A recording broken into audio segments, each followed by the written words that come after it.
नमस्कार, मी श्वेता अंकले. तरुण भारत न्यूज बुलेटिनमध्ये आपल्या सर्वांचे स्वागत. आता पाहूया ठळक घडामोडी. मराठी सन्मान यात्रेचे प्रमुख नेते शुभम शेळके यांचे येळूर विभाग महाराष्ट्र एकीकरण समितीतर्फे शिवसेना चौक येळूर येथे जल्लोषात स्वागत करण्यात आले. यावेळी हिंदू हृदय सम्राट बाळासाहेब ठाकरे अमर रहे तसेच बेळगाव, कारवार, बिदर, भालकीसह संयुक्त महाराष्ट्र झालाच पाहिजे अशा जोरदार घोषणा देण्यात आल्या. कार्यक्रमाचे प्रास्ताविक माजी ग्रामपंचायत अध्यक्ष सतीश पाटील यांनी केले, तर विभागाध्यक्ष विलास घाडी यांनी मराठी सन्मान यात्रेला जाहीर पाठिंबा दर्शवला. उपाध्यक्ष प्रमोद पाटील व कार्याध्यक्ष भुजंग पाटील यांनी मनोगत व्यक्त करून शुभम शेळके व त्यांच्या सहकाऱ्यांचे स्वागत केले. यावेळी शुभम शेळकेंच्या हस्ते बाळासाहेब ठाकरे यांच्या प्रतिमेचे पूजन करण्यात आले. 26 जानेवारी 2026 रोजी रायगड येथे होणाऱ्या मराठी सन्मान यात्रेमध्ये मोठ्या संख्येने सहभागी होण्याचे आवाहन त्यांनी युवकांना केले. यावेळी येळूर विभागातील शेकडो कार्यकर्ते, विविध संघटनांचे पदाधिकारी व नागरिक उपस्थित होते.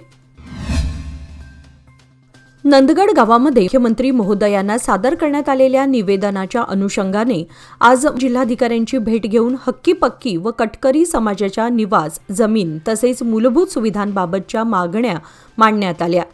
या भेटीदरम्यान जिल्हाधिकाऱ्यांनी संघटनेच्या सातत्यपूर्ण संघर्षाची दखल घेत दिनांक 28 जानेवारी 2026 रोजी खानापूर तहसीलदार कार्यालयात संबंधित विभागांच्या अधिकाऱ्यांची संयुक्त बैठक आयोजित करण्यात येणार असल्याची माहिती दिली.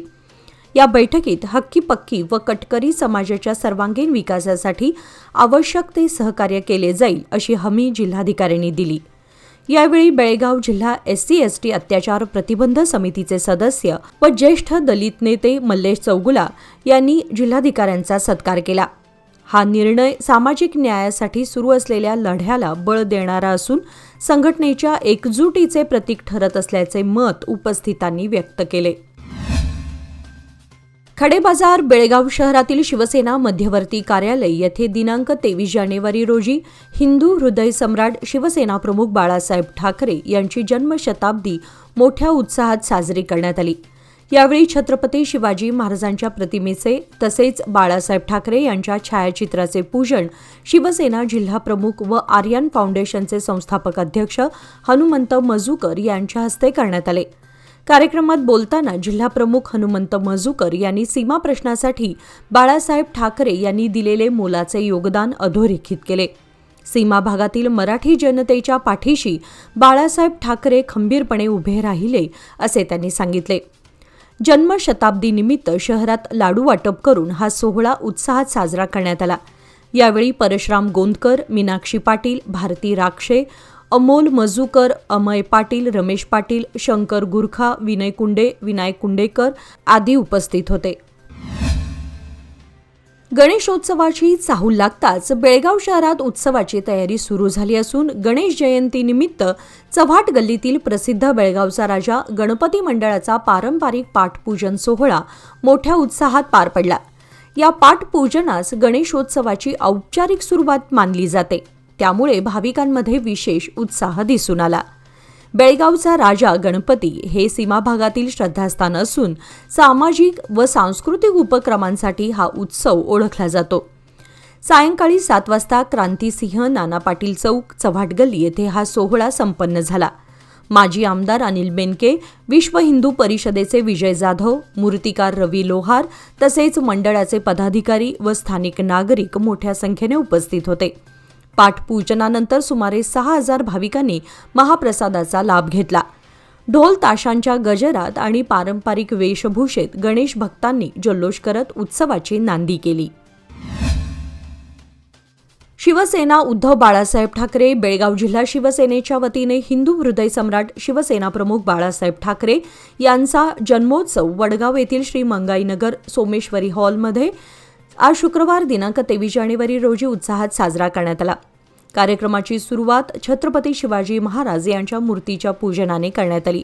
त्यानंतर बाळासाहेब ठाकरे यांच्या छायाचित्राचे पूजन झाले. यावेळी शिवसेनेचे उपजिल्हाप्रमुख बंडू केरवाडकर यांनी बाळासाहेब ठाकरे यांच्या सामाजिक, राजकीय व हिंदुत्ववादी कार्याचा आढावा घेतला. बाळासाहेब ठाकरे यांनी दिलेले विचार आजही समाजासाठी प्रेरणादायी असल्याचे त्यांनी सांगितले. कार्यक्रमाच्या शेवटी उपस्थितांना मिठाई वाटप करून जन्मोत्सव साजरा करण्यात आला। या कार्यक्रमास उपशहर प्रमुख प्रवीण तेजम, उपशहर प्रमुख राजू तुडेयेकर, अमर कडगावकर, नारायण पाटील, महेश गावडे, मंगेश पोटे, भालचंद्र उसगावकर यांच्यासह अनेक पदाधिकारी व शिवसैनिक उपस्थित होते। कार्यकर्त्यांच्या उत्स्फूर्त सहभागामुळे हा जन्मोत्सव कार्यक्रम यशस्वी ठरला। बेळगावच्या हिंडलगा येथील मरगाई गल्ली शेजारी असलेल्या गणपत गल्लीतील सिद्धिविनायक मंदिरात दिनांक 22 जानेवारी रोजी श्री गणेश जयंती मोठ्या भक्तिभावाने साजरी करण्यात आली। यावर्षी गणेश जयंतीचे 10वे वर्ष असून गावात गणेश मंदिर नसल्याने विनय मोहनराव कुलकर्णी व शिरीष मोहनराव कुलकर्णी या बंधूंनी स्वतःच्या जागेमध्ये मंदिराची स्थापना केली आहे। मंदिर स्थापनेपासून दरवर्षी गणेश जयंतीनिमित्त भाविकांसाठी महाप्रसादाचे आयोजन केले जाते। पहाटे 5 वाजता गणेश मूर्तीला अभिषेक व पूजा करून मंदिर भाविकांसाठी खुले करण्यात आले। विजयनगर, लक्ष्मीनगर, श्रीनाथनगर, समर्थनगर, कलमेश्वरनगर व मांजरेकर नगर परिसरातून भाविकांनी दर्शनासाठी मोठी गर्दी केली होती। यावेळी महाप्रसादाचा सुमारे 3000हून अधिक भाविकांनी लाभ घेतला। या कार्यक्रमाच्या यशस्वी आयोजनासाठी कुलकर्णी कुटुंबियांसह ग्रामस्थ व कार्यकर्त्यांनी विशेष परिश्रम घेतले। T20 क्रिकेट आहे ना, मला जाम आवडतं, पण माझे पैसे इन्व्हेस्ट करताना मात्र मी गेल नाही तर गावस्करच बनतो। FD मध्ये नेहमी इन्व्हेस्ट करतो, कारण FD आहे तर स्टेडी आहे। लोकमान्य FD सोबत मिळवा best interest rate. Lokmanya FD आहे तर स्टेडी आहे। बेळगाव शहरातील इंडस आयटम इंटरनॅशनल स्कूलतर्फे स्पार्क मॅरेथॉन 2.0 या भव्य फिटनेस व जनजागृती मॅरेथॉनचे आयोजन करण्यात आले आहे। ही मॅरेथॉन विद्यार्थ्यांमध्ये, पालकांमध्ये आणि नागरिकांमध्ये आरोग्य, शारीरिक तंदुरुस्ती आणि सामुदायिक सहभाग वाढवण्यासाठी आयोजित केली आहे। सदर मॅरेथॉन दिनांक 8 फेब्रुवारी 2026 रोजी सकाळी 7 वाजता काकती येथील कित्तूर राणी चन्नम्मा युनिव्हर्सिटीपासून सुरू होऊन सांगता शाळेकडे करण्यात येईल। 8 ते 13 वर्षे वयोगटातील शाळेतील विद्यार्थ्यांसाठी 3 किलोमीटर तर 14 ते 17 वर्षे वयोगटातील विद्यार्थी व पालकांसाठी 5 किलोमीटर धावण्याची स्पर्धा ठेवण्यात आली आहे। सुरक्षिततेसाठी स्वयंसेवक, मार्गावरील देखरेख, वैद्यकीय सुविधा तसेच वाहतूक व्यवस्थेची विशेष सोय केली आहे। मॅरेथॉनचा समारोप शाळेच्या आवारात होईल, जिथे विजेते व सहभागींसाठी बक्षिसे, रोख, वाउचर्स आणि प्रमाणपत्रांचे वितरण केले जाईल असे कळवण्यात आले आहे।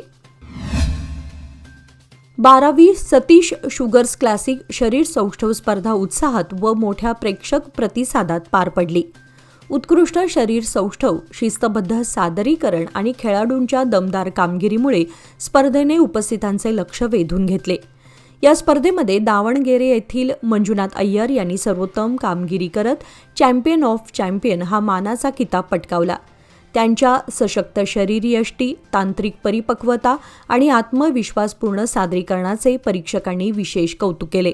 राज्यभरातून आलेल्या नामवंत शरीर सौष्ठवपटूंनी विविध वजन गटामध्ये सहभाग घेतला होता। चुरशीच्या लढतींमुळे संपूर्ण कार्यक्रमात उत्साहाचं वातावरण निर्माण झालं होतं। विजेत्या खेळाडूंना मान्यवरांच्या हस्ते पारितोषिके प्रदान करण्यात आली असून ही स्पर्धा युवकांना फिटनेस व क्रीडा क्षेत्राकडे प्रेरित करणारी ठरली। महाराष्ट्रात होणाऱ्या राजकीय उलथापालथी असून किंवा वेगवेगळ्या निवडणुका याकडे कर्नाटक राज्याचे विशेष करून सीमा भागाचे लक्ष कायम असते। गेल्या काही महिन्यात नगरपालिका, महानगरपालिका निवडणुकांची रणधुमाळी उठली होती। ही रणधुमाळी संपते न संपते तोच आता तालुका व जिल्हा पंचायत निवडणुकीचा धुरळा उडालाय। शहरासह ग्रामीण भागामध्ये स्थानिक नेत्यांच्या कर्तृत्वाला वाव देणाऱ्या या निवडणुका महत्त्वपूर्ण मानल्या जातात। स्थानिक पातळीवर विकास कामे राबवण्यासाठी या सभागृहांना विशेष महत्त्व आहे। महाराष्ट्र राज्यात विधानसभा निवडणुकीनंतर या निवडणुका घेतल्या जात आहेत। असं असलं तरी कर्नाटक मात्र अजून शांतच आहे। जिल्हा व तालुका पंचायतीचा कार्यकाळ संपून तब्बल 5 वर्षे होत आली आहेत। नगरपालिकेचा कार्यकाळ संपला आहे। ग्रामपंचायतींचा कार्यकाळ संपण्याच्या उंबरठ्यावर आहे। यामुळे शहरासह ग्रामीण भागातील राजकीय नेते, कार्यकर्ते यांचे निवडणूक घोषणाकडे लक्ष लागून राहिले आहे। संकेश्वर शहरासाठी भुयार गटार योजना राबवण्यासाठी 2020 पासून प्रयत्न सुरू आहेत। पण ही योजना अद्यापही सुरू झालेली नाही. त्याशिवाय राज्य सरकारकडून या योजनेसाठी कोणताही प्रतिसाद मिळालेला नाही. परिणामी हा प्रस्ताव धूळ खात पडला आहे का, असा सवाल शहरवासियांकडून उपस्थित केला जात आहे. भुयार गटार नसल्याने शहरातील सांडपाण्याच्या निचऱ्याची समस्या ऐरणीवर आली आहे. परिणामी परिसरात दुर्गंधीचं साम्राज्य निर्माण झालेलं आहे.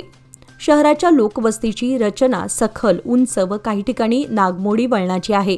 त्यामुळे सांडपाण्याचा निचरा सुरळीत होण्यासाठी भुयार गटार योजना राबवण्याची गरज आहे. पण त्याकडे दुर्लक्ष करण्यात आल्याने काही ठिकाणी गटारी तुडुंब भरून वाहत असल्याने पाणी रस्त्यावरून वाहत आहे. शहर स्वच्छ व सुंदर ठेवण्याचा प्रयत्न अशा परिस्थितीत फोल ठरत आहे. पावसाळ्यात सांडपाण्याची समस्या जटिल बनते. परिणामी जनतेला दुर्गंधीचा व डासाच्या प्रादुर्भावाचा सामना करावा लागत आहे. ठेकेदाराच्या मनमानी कारभारामुळे दड्डी रस्त्यावर चिंचोळ्या रस्त्याच्या मध्यभागी दुभाजक निर्माण करण्यात आल्याने हे दुभाजक वाहतूक व्यवस्थेला अडथळा व एक प्रकारे अतिक्रमणच ठरले आहे. रस्त्याच्या आराखड्यात दुभाजकाची गरज नसल्याचा शेरा सार्वजनिक बांधकाम खात्याच्या अभियंत्याने दिला असतानाही काही अंतरासाठी निर्माण करण्यात आलेले दुभाजक अपघातास कारणीभूत ठरत आहेत. तातडीने दुभाजक हटवा अशी मागणी दड्डी पंचक्रोशीतील नागरिक व प्रवाशांनी केली आहे. आंतरराष्ट्रीय कृष्ण भावनामृत संघ म्हणजेच इस्कॉन बेळगाव यांच्या वतीने सलग 28व्या वर्षी भव्य हरे कृष्ण रथयात्रा महामहोत्सव आयोजित केला जात आहे. हा उत्सव उद्या शनिवार दिनांक 24 जानेवारी 2026 पासून सुरू होऊन रविवार दिनांक 25 जानेवारीपर्यंत साजरा केला जाणार आहे. मुख्य रथयात्रा उद्या दुपारी सुरू होईल. त्यानंतर टिळकवाडीतील शुक्रवार पेठ येथील इस्कॉन मंदिराजवळील मैदानावर धार्मिक व सांस्कृतिक कार्यक्रमांचे आयोजन करण्यात आले आहे. भक्तांना भगवान श्री श्री राधाकृष्ण आणि निताई गौर सुंदर यांच्या भव्य रथातून दर्शनाचा लाभ मिळेल. यात्रेत कर्नाटक, महाराष्ट्र, गोवा, आंध्र प्रदेश, तामिळनाडू तसेच अमेरिका व इतर देशातील हजारो भक्त सहभागी होतील. इस्कॉनचे ज्येष्ठ संन्यासी परमपूज्य लोकनाथ स्वामी महाराज, सुंदर चैतन्य स्वामी महाराज मॉरिशस, श्री दयाल चंद प्रभू मुंबई आणि भक्ती रसामृत स्वामी महाराज भक्तांना मार्गदर्शन करतील. तरी बेळगाव शहरातील समस्त कृष्ण भक्तांनी या रथयात्रेस आवर्जून उपस्थित राहून शोभा वाढवावी असे आवाहन करण्यात आले आहे. याचबरोबर आजचे बातमीपत्र इथे संपले. अधिक माहिती आणि ताज्या घडामोडींसाठी पाहत रहा तरुण भारत न्यूज चॅनल. तसेच आमच्या चॅनलला लाईक, शेअर आणि सबस्क्राईब करायला विसरू नका. आणि विश्वासार्ह बातम्यांसाठी दररोज वाचा दैनिक तरुण भारत. धन्यवाद.